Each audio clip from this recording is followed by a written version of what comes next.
Let me not forget to start the recording. So dermatology, I think, is a topic that you can do very well in terms of exams, because a lot of it is spot diagnosis. So if you do loads of pass med, loads of question bank stuff, you can I think you can do really well in it in terms of exams. I'll warn you. So when you get your exam, which I imagine will be, I think, is online, you will have some very, very low quality photos that make it a bit challenging. We had like a picture of this kid with a rash, and I kid you not, it was probably like 10 pixels. Like, you just couldn't see anything. So try and make an effort to not only know what they look like, but also know what an exam question will describe them as. I think the dermatologists are quite hot on the please describe this lesion, and like that actually comes in quite handy with the terrible image quality in your exams. Yeah, there's not many questions that come up, but like if you do like online question banks, like you will get them right because it's just pattern recognition. It can come up in OSCEs as well. They might ask you to describe lesions and then present like a differential diagnosis. So that's like the main way they like examine derm. If anyone hasn't done derm, here's a big overview of everything that comes under derm. It looks like a lot, but it's not, because with derm the main thing is recognition, and most of the conditions are just treated with steroids. So you have like inflammatory skin disease, infectious skin disease, cancers of the skin, hair loss, alopecia. I've got like a slide on it, but like it doesn't really come up that much. The skin and systemic disease is where you'll find all of your overlap with fourth year. So if you learned fourth year really well, you might not even have to look at this section. And then burns, which is a very small topic that we'll talk about really quickly. Any ideas what they mean by inflammatory skin disease? Any examples you can think of if you've done derm or if you haven't done derm? What pops into your mind? Yeah, eczema is your most common one. What's like the most serious one that we worry about? Psoriasis, yeah, exactly. Those are like and then yeah, acne is also under this bracket. Infectious stuff, cellulitis, we covered a lot in fourth year. Fungal nail infections kind of come up. You just need to memorize the treatment for them. And then dermatophytes. Skin cancers, important ones: basal cell carcinoma, squamous cell carcinoma, malignant melanoma, and you need to know those three off the back of your hand. And then there's some benign growths. If you look at DermNet or like the curriculum map, it'll point you to some benign growths that you need to know of. I mean, even past medal as well. Hair loss, you basically need to know scarring versus non-scarring, and then the systemic diseases is the stuff you saw last year. Yeah, you need to know precancerous stuff like actinic keratoses as well. Yeah, we'll talk about that when we talk about squamous cell. So these are the ones that they like talking about. HIV-associated skin things and gum-related skin things are quite common because it's testing two specialties. And the malignancies that can present with skin changes. Can anyone think of any malignancies that can present with skin changes that aren't skin malignancies, just off the top of their heads?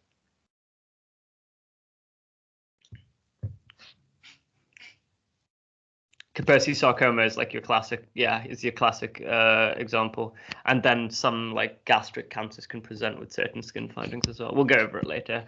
And then yeah, endocrine disorders. Cool. Let's talk about burns, because this might be like a question you can just I just read up on, about this on PassMed. So you've got like these new definitions that they should be using in your exam. And basically the big issue with burns is you get third spacing of fluids. So these patients can be euvolemic, but their fluid is in the wrong compartment. And generally you use like this rule of nines to guess how much fluid they've lost. To guess how much of their body is covered in burns, and then you can use that to determine how much fluid to give them. But like the gold standard is actually this London Browder chart. Fluid resuscitation, do you know what equation we use?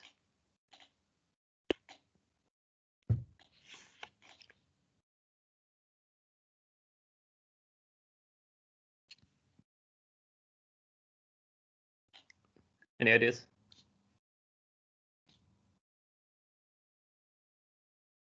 That's fine. So it's this funky equation. So you replace based on the percentage of the body surface area that's covered by the burns multiplied by 4 milliliters. And the important thing is you give half of that volume in the first 8 hours and half over 16 hours. So like you'll replace all of their fluid over under 24 hours. Here's something you can read in your own time. These are the indications for secondary care referral in burns, because obviously if you're cooking and you spill like a bit of boiling water in your hand and like you run it under a tap, you probably don't need to go to hospital. But if you have any of these things, you do. So have a read of those in your own time. What complications do you get if you get a really bad burn? Important ones.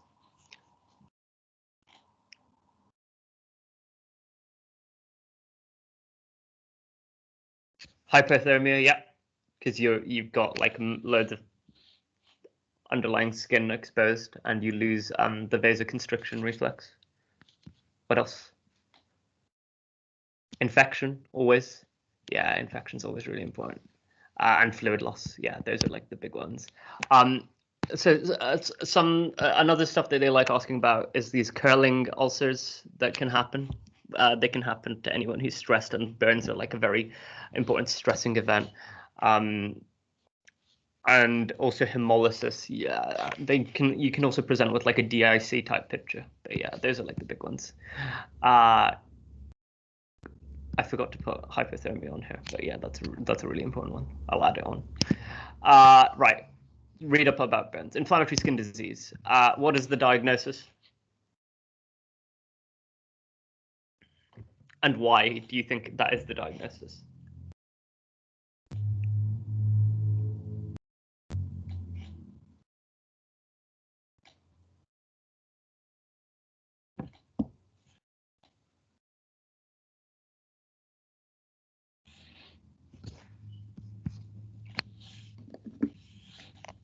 Eczema, yeah.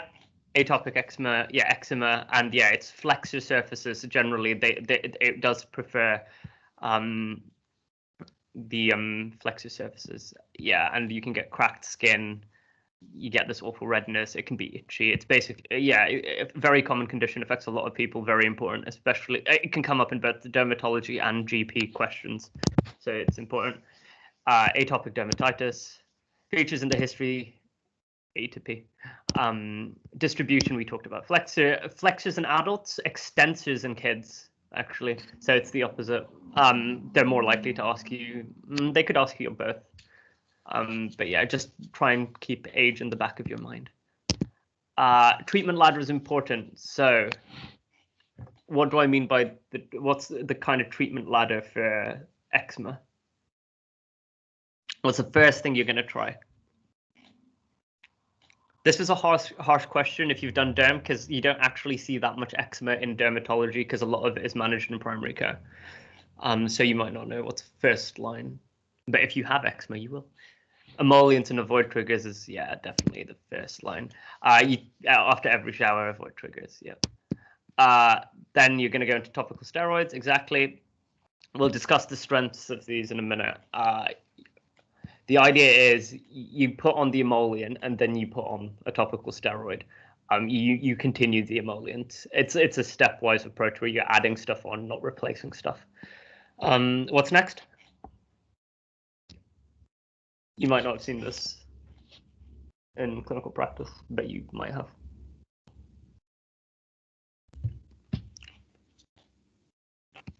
So next, you can use phototherapy. Phototherapy's got quite a good number needed to treat. It's quite effective for atopic eczema. And then you've got your systemic traditional treatments, and then you've got your biologic treatments. Systemic traditionals is oral steroids, immunomodulators. Biologics is antibody-based therapy, as you may remember from last year. what are the, so if you use, so some of these patients will have to use topical steroids for a long time. What's like the biggest side effect of using a topical steroid long term?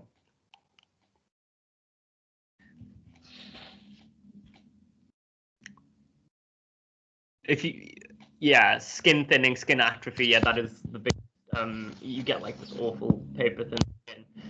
You can use tacrolimus to try and prevent this. I've never seen it used, but in theory, you can use tacrolimus to prevent this.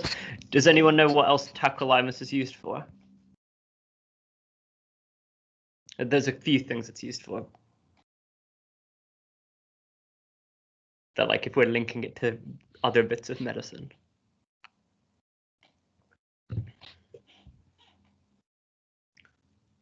Yeah, so renal transplant patients are often on tacrolimus. Does anyone remember the mechanism of action? Bit of a harsh question. You can also sometimes they use tacrolimus for things like actinic keratoses, but I don't think that's something you need to know. It's kind of off-label. Yeah, calcineurin inhibitor. Good. Renal transplant. Topical steroids are one of the few things you need to know the trade names for, which is really frustrating. Luckily, my friend Sabira came up with this completely ridiculous mnemonic, which I think is fantastic. So yeah, as you go down this list, they're more potent, and help every budding dermatologist is the way I remember it. So that's an ascending order of potency. So if you're struggling to remember it, try that. Right, what's this?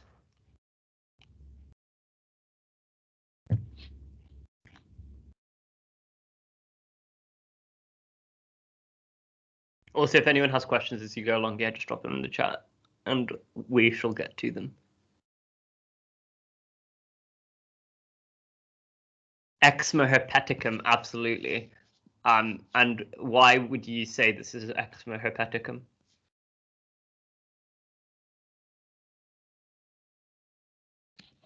What about it is hinting you towards that? It is a spot diagnosis, but I just kind of want to know why you're thinking that.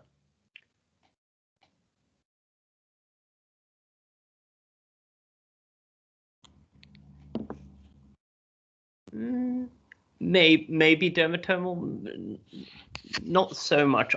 So like the main thing, the main reason you want to think about eczema herpeticum is because it kind of almost looks like.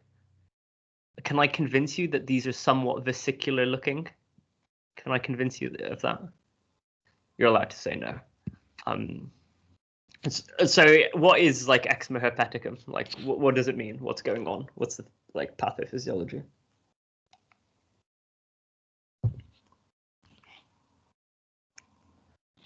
HSV infection. Yeah. Yeah, yeah, exactly. Okay, so probably the biggest derm condition. What's this? A classic example of?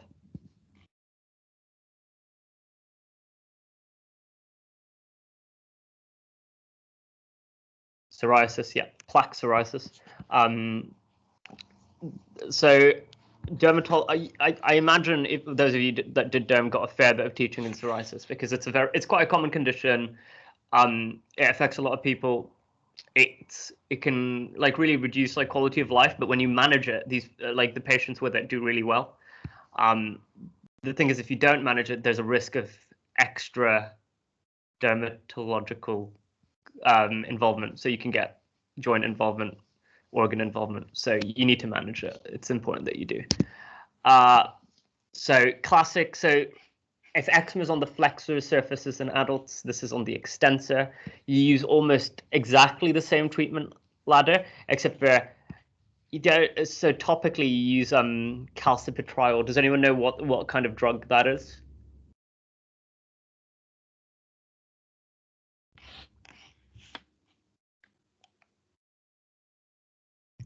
Yeah, it's like a vitamin D analog. And so in psoriasis, you basically don't give topical steroid on its own. You're gonna give topical vitamin D plus topical steroid. So that's like a big difference. And there's a much bigger role for systemic disease management in psoriasis than in eczema. So systemic management of psoriasis. Psoriasis is a truly multi-system disease. Unlike eczema, it does involve almost every organ system, if not in some cases. And it's one of these conditions that you have a risk of erythroderma. Does anyone know what erythroderma is?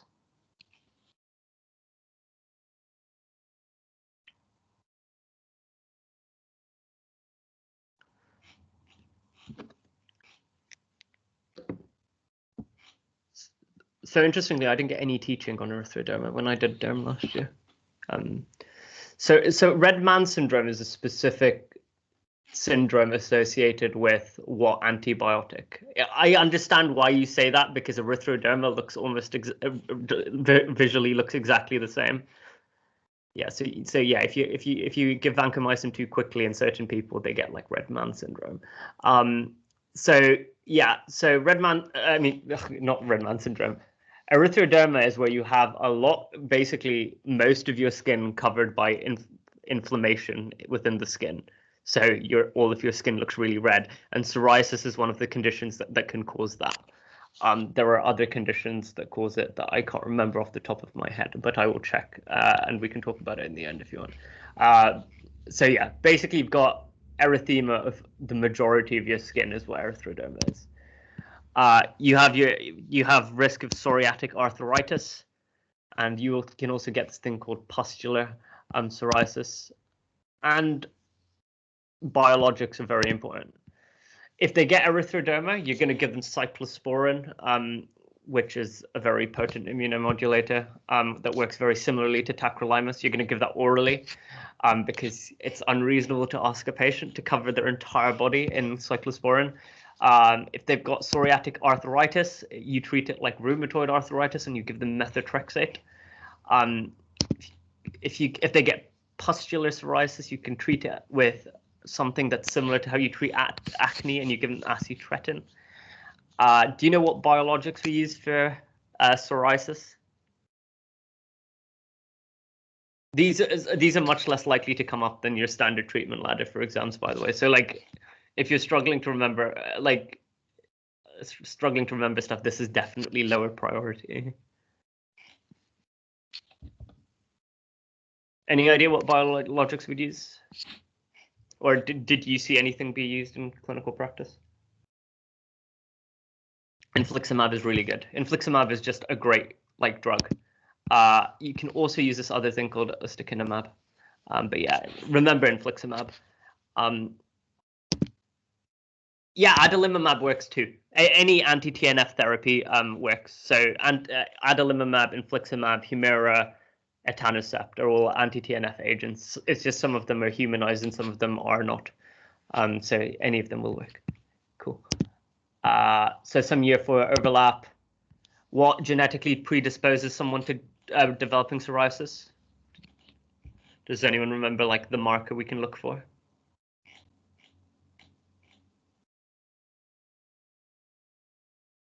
HLA-B27, good. What other conditions are in the same kind of spectrum? And what is the spectrum called?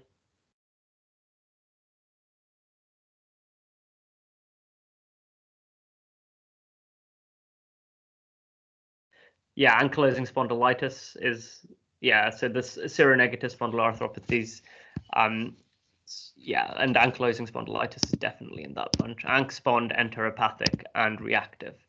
Fine. Oh, and remember that ulcerative colitis also goes along with HLA-B27. I'd forgotten that. I just saw the slide. Psoriasis is flared by lots of random drugs. Does anyone know some drugs that can cause psoriasis to flare up? There's one very, very, very important group that is commonly used in the UK.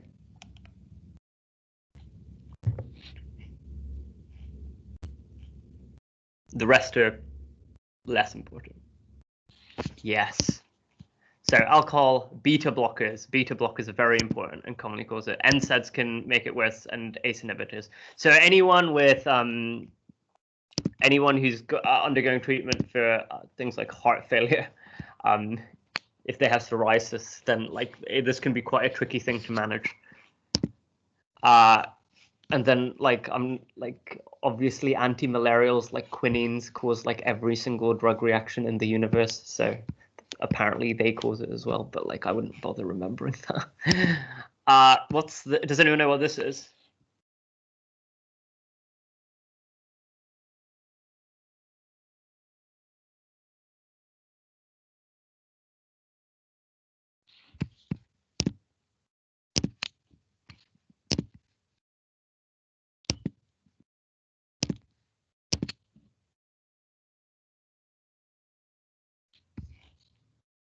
So does it, yeah.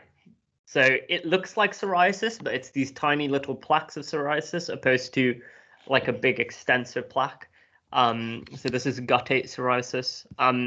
Vikram, what's like the classical history of someone who has guttate psoriasis?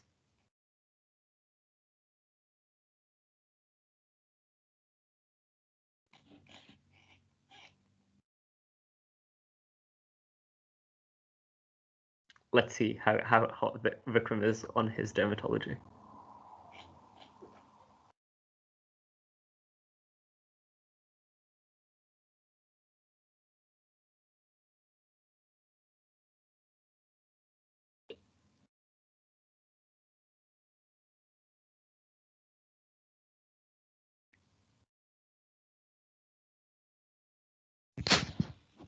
Hmm.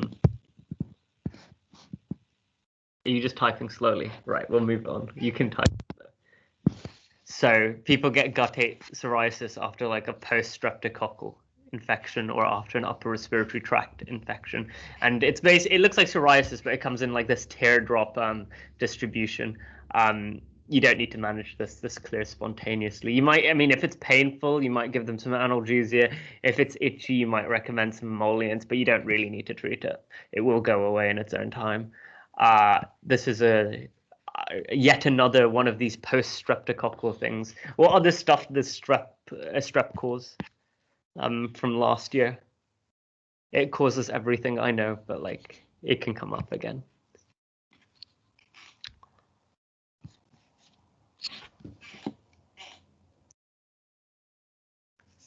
Anyone know? Anyone remember, brother?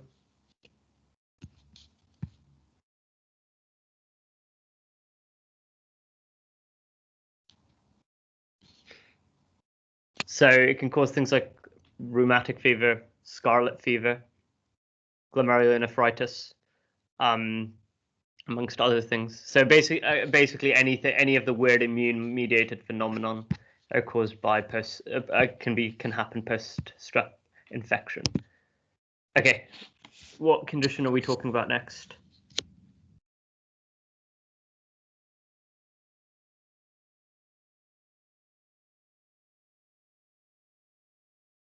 Oh, my chat things are just not loading. Sorry, Vikram. I just got them. I've just opened it on my phone now. Yeah, acne vulgaris, or acne. So there's three photos here. What's kind of going on in each of these three photos? Let's start with the one on the left. What would you describe this as?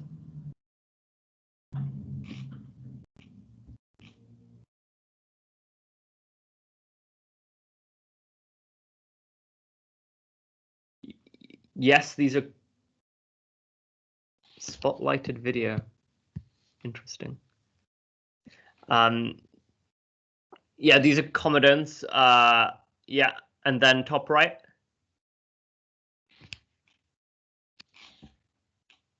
Yeah, open comedones, good. Yeah, top right.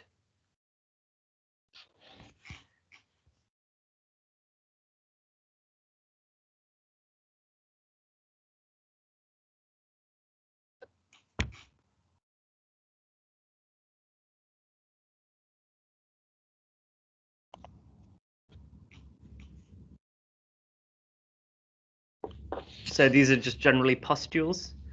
And then bottom, oh, new messages. Yeah, top right is pustules, and then bottom right is the most severe form. So it's like a cystic acne, and you can even get like sinus tract formation underneath the skin that connects up multiple. Yeah, you could. Yeah, you could. That's a good. Description actually. A caruncle or furuncle. Um, I'm not sure whether you would describe this exact one as that, because furuncles tend to have multiple like heads, and I don't actually. With an eye of faith, I guess they do have multiple heads. Yeah, it's definitely worth like remembering what all of those specialist terms are, because it can be an OSCE station. Acne vulgaris, causative bacteria. In theory, we don't really know. I think there's pretty good evidence for one bacterium in particular now that we treat when we give antibiotics.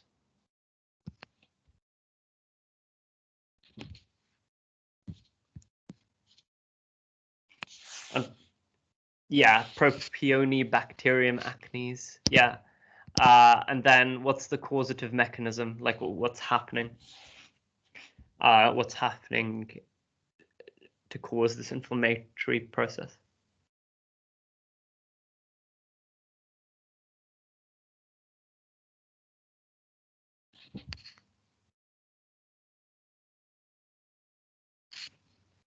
Yeah, so you block the pores, the hair follicles, and you get like an inflammatory response at them, and like the bacteria gets trapped in there as well. And so you continue generating an inflammatory response.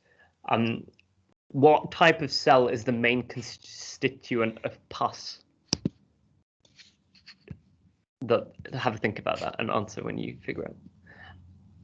Yeah, neutrophils. Excellent. Yeah. This is management of acne. You can read over this in your own time, but importantly, a couple of lifestyle things that like for some reason lots of doctors say, but is not true. Like, don't overwash skin is like really important. Like people with bad acne, they're gonna wash.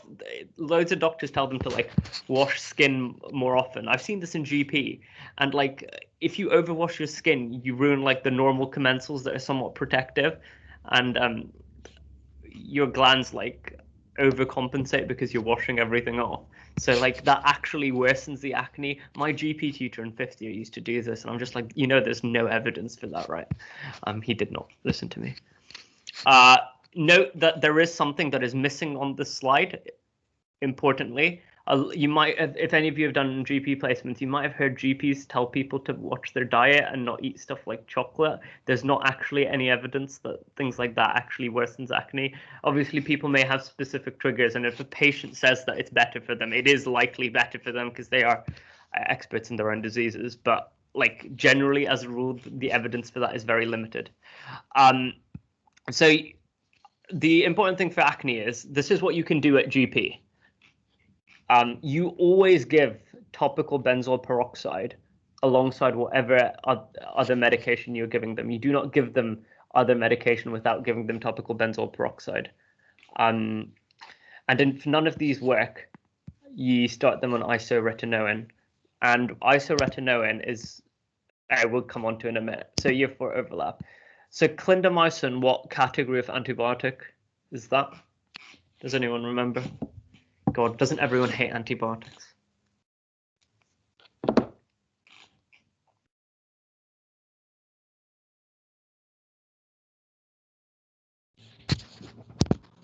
It's actually a macrolide. Yeah. So yeah, mycin with an I is usually an aminoglycoside. Mycin with a Y is usually a macrolide, so like clarithromycin. Doxycycline is what category of antibiotics? This one's easier because it has half of the word in the name. Yeah, tetracycline. Yeah, exactly. What is the most important what are the most important side effects when you prescribe a macrolide? What is like the classic exam situation when you prescribe a macrolide? Because this is still relevant this year, because drug side effects are just generally very relevant. Yes, you can get long QT, very important for a psych perspective. Yeah. What else? You can get stomach upset, as with any drug, but yeah, absolutely correct. Yeah, you can get interaction with the P450 system. Those are the big three. Long QT, I will emphasize, is very important because of psychiatry. Because if a patient is on another drug that causes a prolonged QT, you need to be a bit careful. We're not going to go over this because I don't think it'll come up, but just have a look at these. Isoretinoin is a very, very, very potent drug. Lots of side effects. Liver derangement, you need to monitor LFTs. Teratogenic. What do we do for drugs that are very teratogenic? This concerns module B as well.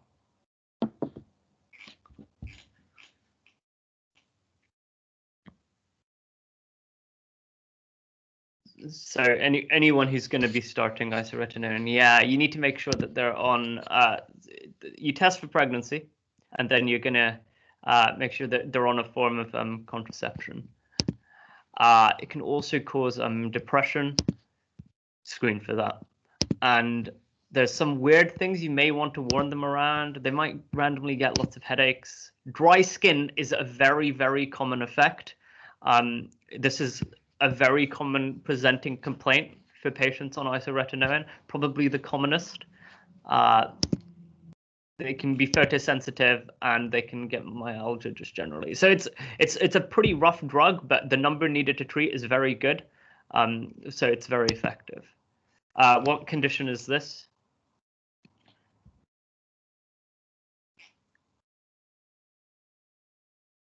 How are we doing for time? We're actually doing okay. The last 20 slides are just spot diagnoses, so I wouldn't worry too much. Acne rosacea, yeah. So what is, given that that's acne rosacea, what is this diagnosis?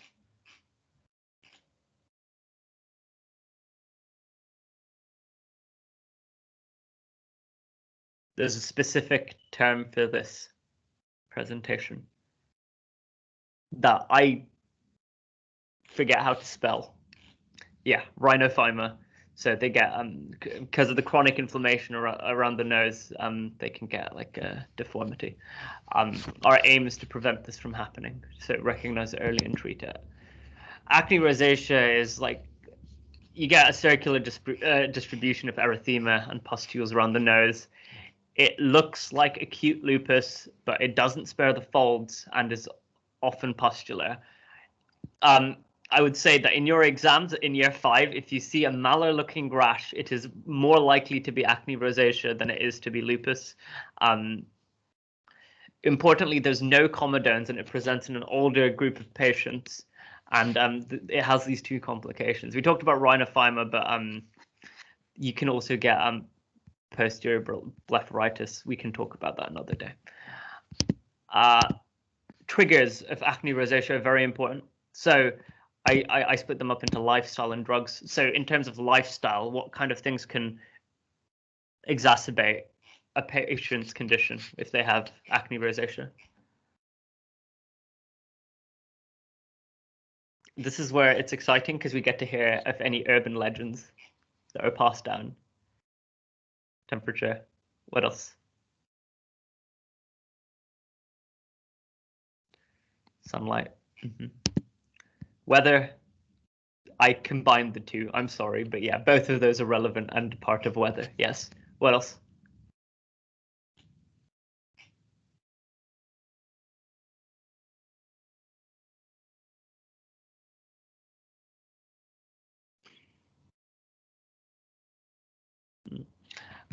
So the other ones, which are quite interesting, spicy food, which I assume is a similar mechanism to temperature, but I don't have a clue, is a big trigger. And yeah, oh, I did put sunlight separately. I don't know why I put weather there. I should put temperature. Drugs that trigger rosacea. There's one very important drug. Yeah, alcohol and steroids. Also, some vasodilators do it too. I don't know why I didn't bold alcohol, considering it's a significantly more common drug than the other 2. But yeah, all 3 of these. Calcium channel blockers in particular are associated with worsening acne rosacea. I think that's in the notes of the slide. If it's not, I'll check and add it. Management, you can read in your time. please note it's quite different to acne. So it's almost exclusively based around antibiotics. But if they've only got redness, you can use this gel. Blepharitis is issues with the glands around the eye, so you give them artificial tears, and that usually clears up. Blepharitis is very common. It isn't exclusive to this condition. Loads of people in the general population have blepharitis. What is this condition? Can you see how they're going to test you in dermatology? It's literally spot diagnosis, unsurprisingly. Seborrheic dermatitis. Now, so some of you have done Module B. So if you see a 28-year-old person presenting with seborrheic dermatitis, what are you also going to test them for?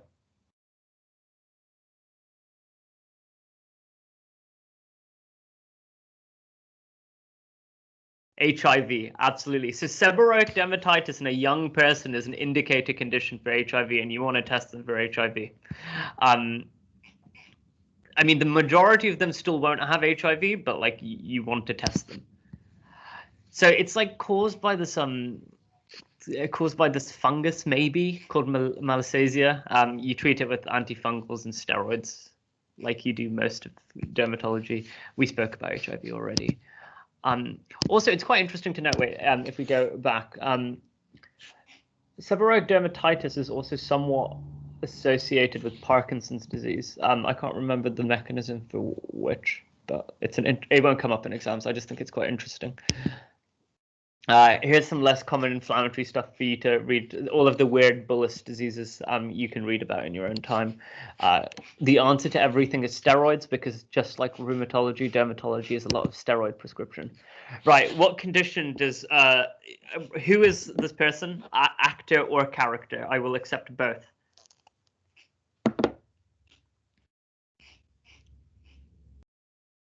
If you give me both, I'll be super happy.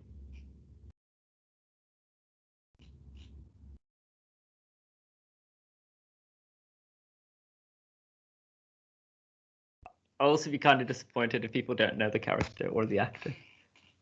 But I might be just showing my age.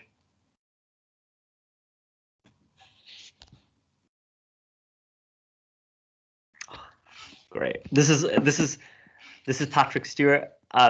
Pretty good actor. This is his character Jean-Luc Picard. Charles Xavier. Yes, he also plays Charles Xavier in like the X-Men, or rather he used to, but this is Captain Jean-Luc Picard from Star Trek. But good guess. I like that. I'll accept, because he does play him. What am I trying to demonstrate with this picture? So Patrick Stewart went bald at a very young age and has a specific condition. So he has alopecia, yes, which do you know what type of alopecia he has? So he woke up one morning and most of his hair randomly fell out. It was his history. Areata, yeah. Patrick Stewart has alopecia areata. We're not going to talk too much about alopecia because I don't think it comes up a lot. What I would know is the difference between non-scarring and scarring alopecia. So the important ones for non-scarring are areata, which is like an autoimmune destruction of the hair follicles. Sometimes early on you can try topical steroids and these follicles might redevelop, but the evidence is quite limited. What's telogen effluvium? Does anyone know? That is probably the very common cause.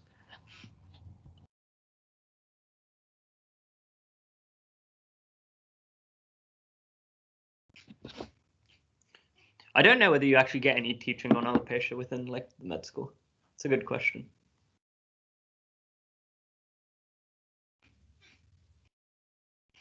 Stress-related hair loss, yep.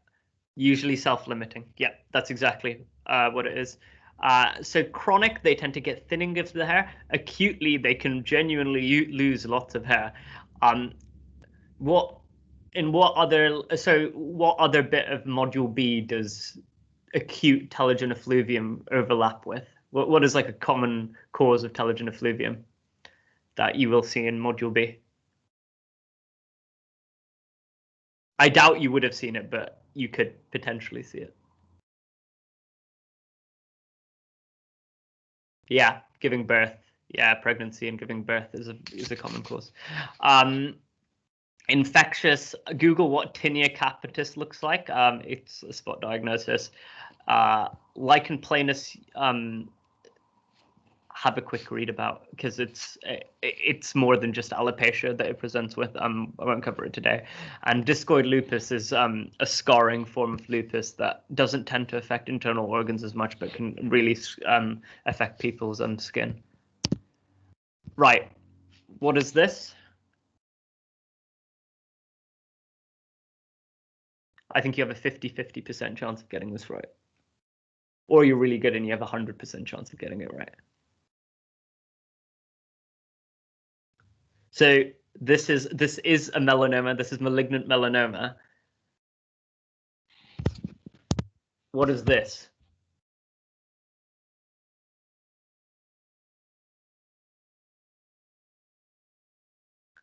Yeah, so this is another type of melanoma. This is nodular malignant melanoma. This, I would argue, is a superficial spreading malignant melanoma. Do you know what this is called?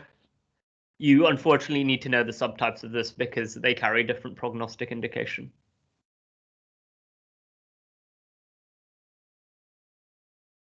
So there's the name of this, and then there is there's a specific sign. Yeah. So this is a subungual melanoma, or an acral lentiginous, I think is the other word for it. And yeah, this is Hutchinson's sign of the nail. What other Hutchinson sign do you need to know for module B?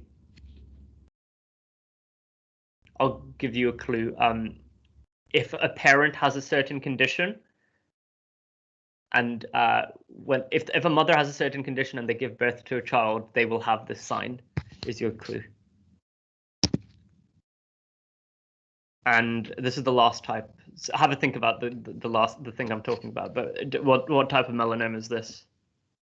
Yeah, syphilis. So if a mother has syphilis and gives birth to a child, and it's not recognized, they can get Hutchinson's teeth.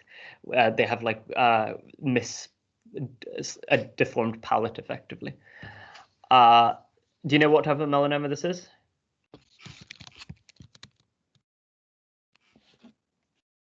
So melanoma is a huge topic, comes up a lot.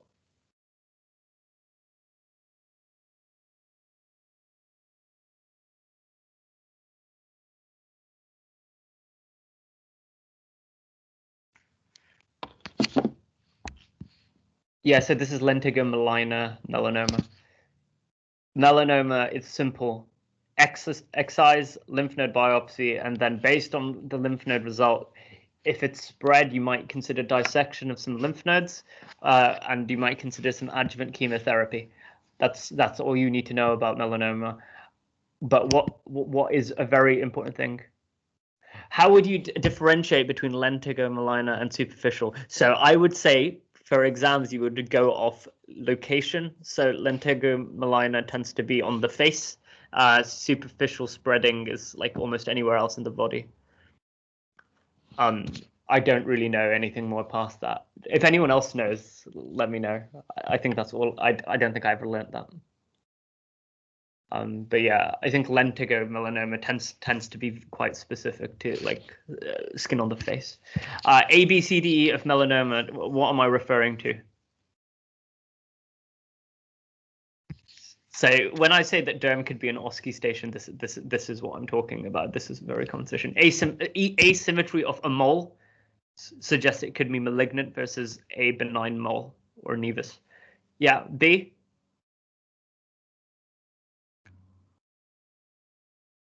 Border irregularity. Yeah. C.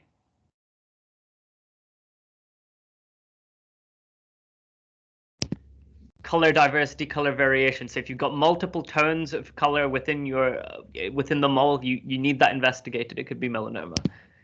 D is diameter. Does anyone know what E is?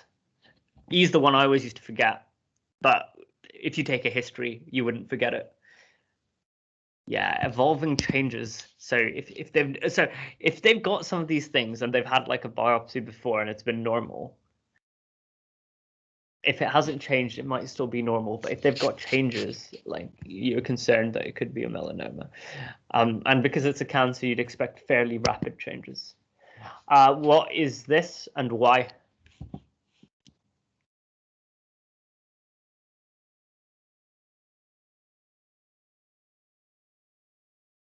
So what's the diagnosis and why do you think that is the diagnosis?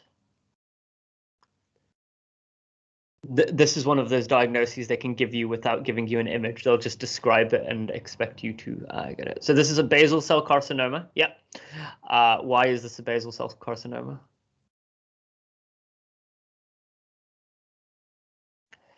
So there's this pearly rolled edge. If you look at the circumference, yeah. There's one other thing. So that's definitely one of the two biggest descriptors. And yeah, you've got the central crater where it's basically fallen apart. Other things is, yeah, can you see how there's increased vasculature going towards the center of this lesion and around the lesion itself? Those telangiectasia make this quite likely to be a basal cell carcinoma. So those are like the three things you're looking for in an exam. If they say an 84-year-old gentleman presents to you with a skin lesion, you notice rolled edges, a central crater, and telangiectasia. That's basal cell carcinoma until proven otherwise. Notably, basal cell carcinoma tends not to metastasize. So you might have seen a lot of people who come in with 2-week wait referrals for basal cell carcinoma. According to guidance and for your exams, they do not need to be 2-week waited. You give them a non-urgent referral and see them whenever possible because it's unlikely to metastasize. It just gets bigger and bigger.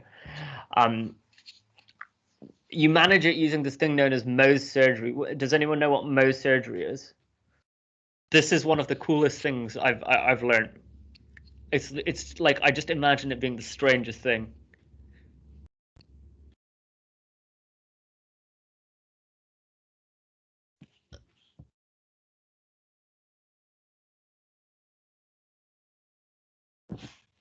So if you don't know the answers, okay. So yeah, this is surgery where you have a pathologist within theater with you. So you remove every cut you make and every bit of excision you make. You look at it under a microscope, and based on whether or not you've reached the edge, you continue. And why do you think this like level of precision is important for basal cell carcinoma?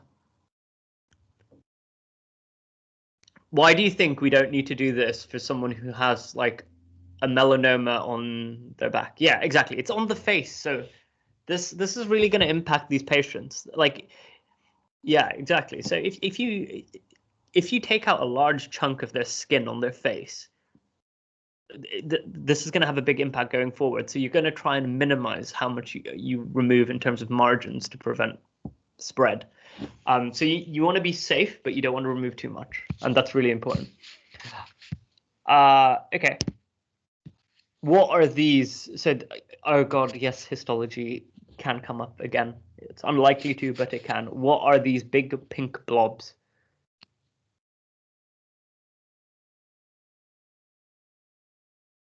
And what is the diagnosis based on the big pink blobs?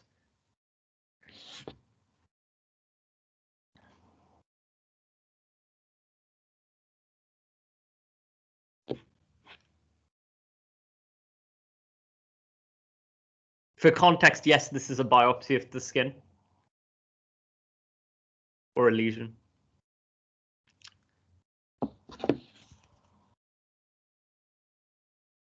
So these are what we're looking at. This is squamous cell carcinoma, and as we discussed earlier, they often start as an actinic keratoses, commonly found on the scalp and on the face. These are precancerous lesions. You can treat them with these two medications, which are effectively forms of localized chemotherapy before they progress and become a carcinoma.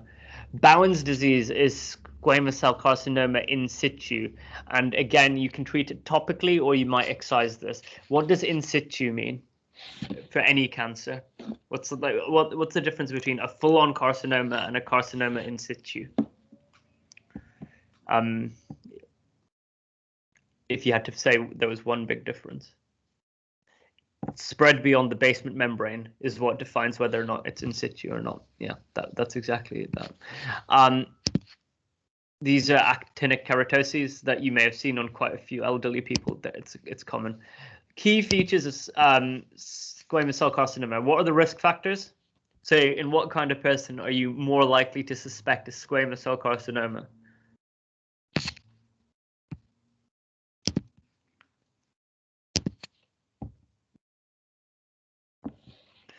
People with lots of sun exposure, people who work outdoors. Yeah, who else? Anything else? Any other risk factors? People who are on immunosuppressive therapies and on UVA, absolutely. And people that might have a Marjolins ulcer. So like a long-standing ulcer can develop into a squamous cell carcinoma, and that's known as a Marjolins ulcer. That's a good answer. That's quite rogue. Renal transplant patients are a very important example of an immunosuppressed group of people. So yeah, these are the ones I went with, but all of yours are important. Skin type 1 is a risk factor for obvious reasons.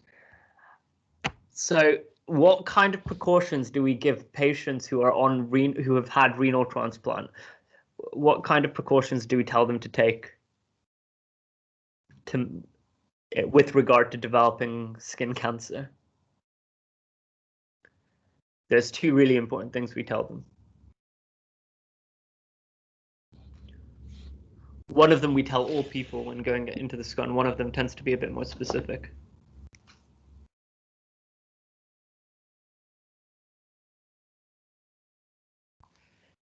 What do we tell people? Yeah, so sunscreen is something we tell everyone. Renal transplant patients, we almost always tell them to wear a hat. Like, I don't know if you had the opportunity to go into renal transplant clinics, but like, it's something that they urge people to do because squamous cell carcinoma is very common on the face and around the head. So it's very important that they do that. So pathological feature, the thing that I was pointing to were these keratitic pearls. So if you see a pathology like a biopsy of like skin and you see those pink massive pearls, that is squamous cell carcinoma. Notably, they bleed and they can ulcerate quite easily because they're quite fast-growing tumors, and they metastasize very quickly. So it's very important that we 2-week wait these patients. You do Mohs surgery again because, again, very common on the face and on the scalp. Right. So to finish off, before we talk about electives, because someone asked that we do that, we're going to just quiz the skin and systemic conditions. So, I mean, I would say fingers on buzzers, but there's no buzzer. What is the diagnosis? If it's not on the face, can you just excise? Yeah, you can. That's fine. Most surgery is generally if it's in delicate areas. Yeah, you can just excise it. But if you do excise it without Mohs surgery, you need to ensure pretty large margins. I can't remember the exact costs. In exams, they'll probably push you towards picking Mohs surgery. What is the diagnosis or what is the sign? Lupus pernio, yeah. What underlying condition does this go along with?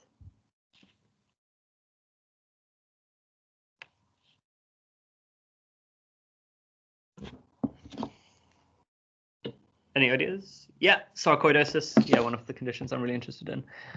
Can present with lupus pernio. It's a differential diagnosis for a malar rash or for like acne rosacea. What is this? We talked about this so much last year because it isn't that rare. This is erythema nodosum. What is the commonest cause of erythema nodosum? This is a cop-out question. So pregnancy can cause it. Herpes simplex can cause it. Ironically, that the commonest cause is probably idiopathic. Yeah. What is a commoner cause of erythema nodosum than pregnancy?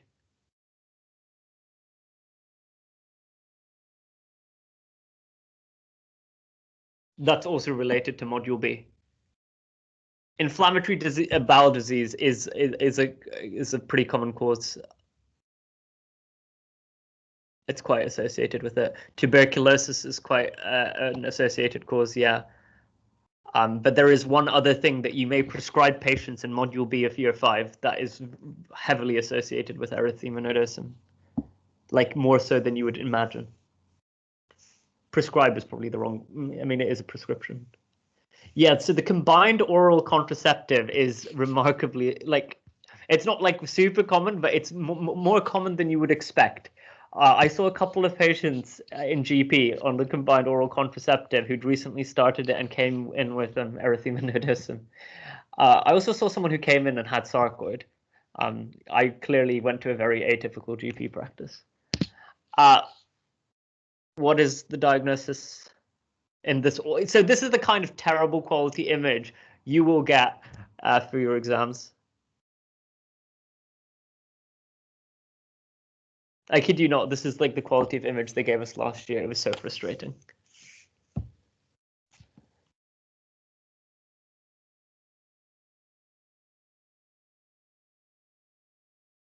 Any ideas?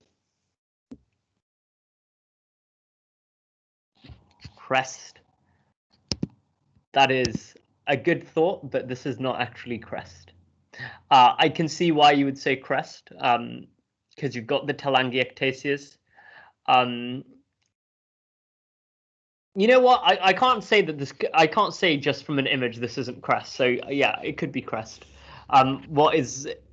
But what else could it be with the sparing of the nasolabial folds?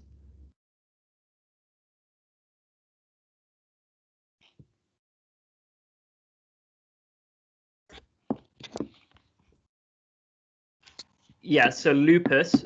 So unfortunately for dermatology, you now need to subcategorize the skin, the types of skin lupus. So what would you call this form of lupus?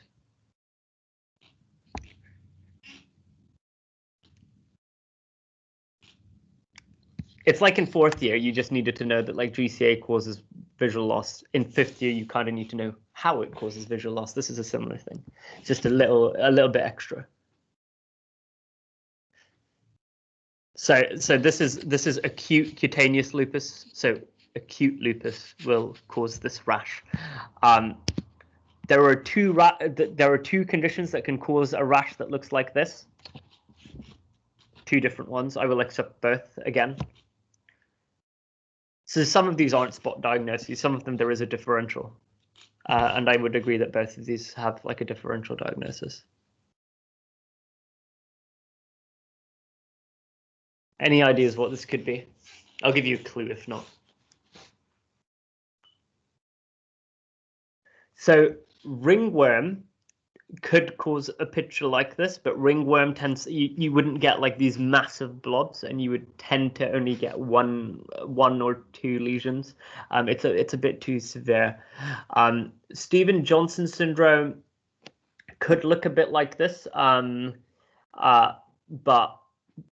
so what's quite specific in this case is the erythema is around the lesion, not at the center of the lesion. In Stevens-Johnson syndrome, it's a bit like erythema multiforme, so you've got more redness at the center of the lesion than peripherally. So let me give you a clue. If this patient presented with fever, like a chorionic movements, and may have a new onset murmur, they may have this rash.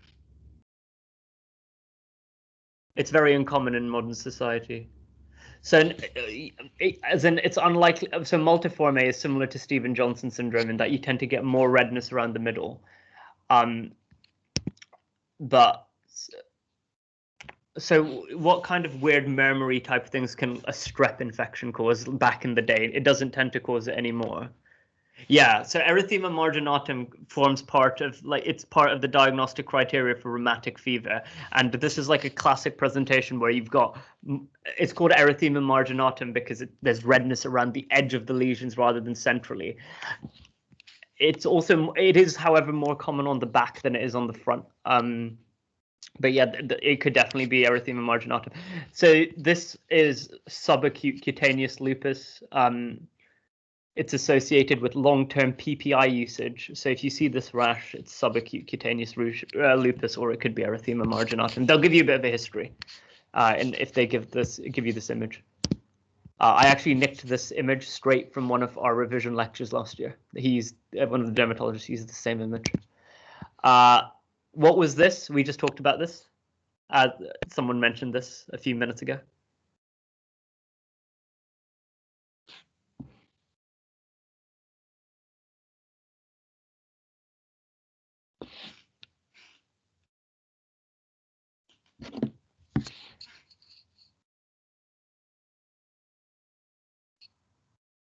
So raised rings, there's less of them.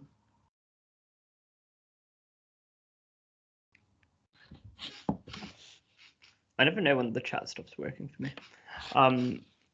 Yeah, so yeah, this is tinea. This could be, or it could be like ringworm, yeah. What is this, based on what we said earlier? So if I told you the previous one was marginatum or subacute cutaneous lupus, what is this? Can you see redness in the middle of these lesions?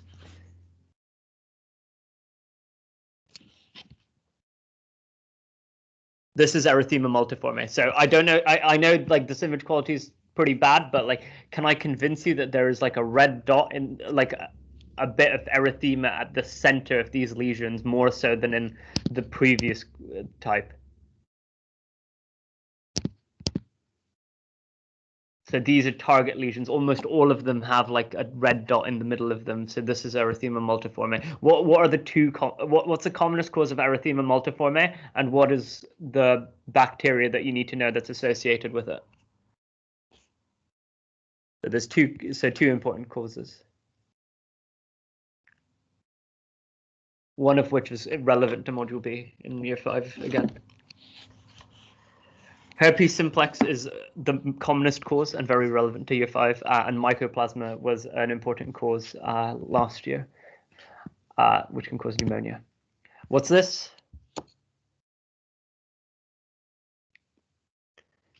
This is a spot diagnosis. This is erythema migrans, which goes along with Lyme disease.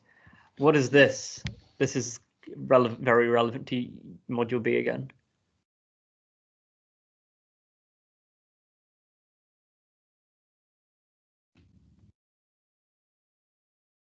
This is Kaposi's sarcoma.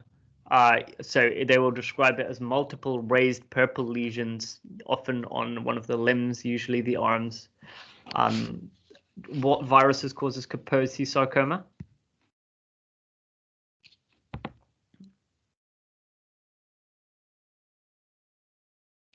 Human herpes virus 8. Yeah. Yeah. Great. You guys are going to do really well. You know all of it.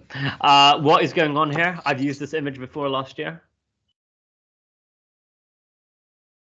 What is the sign or what is the diagnosis? Either will do.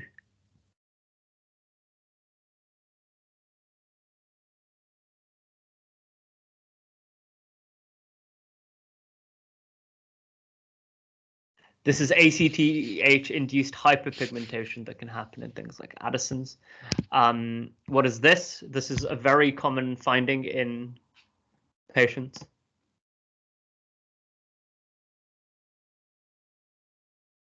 Saw a great example of this last week.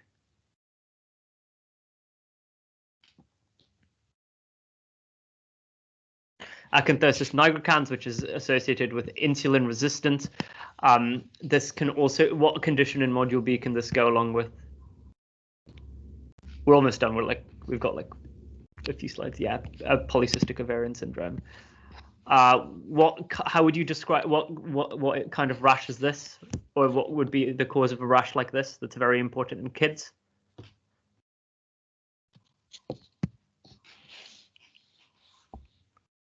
Especially in kids, it could. I mean, it's important in everyone.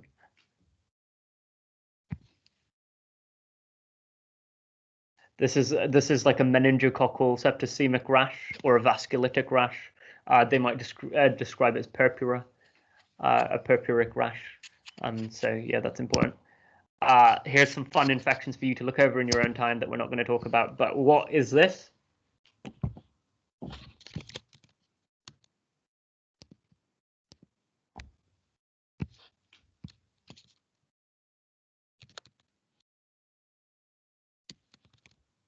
Molluscum contagiosum. Yeah, not quite infectious, but like, yeah, I mean, you get it right in an exam, and you get like these kind of fluid. They almost look fluid filled. They don't care about your spelling in exams. Don't worry about it. Spelling's overrated. And you have like a central depression. These should go away in their own time. What is this?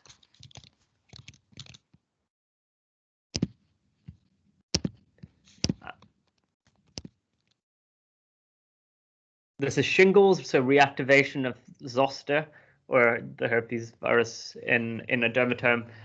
Remember that elderly people can be vaccinated against this if they're in a particular range.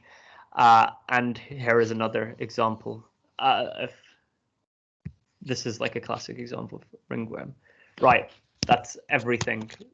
You can read over the slides if you want to do more derm. There's the feedback form. Let me know what you thought. This is quite. I think this is quite a lot for one session. But I was like, I think with derm, it's probably just worth going through most of it in one go.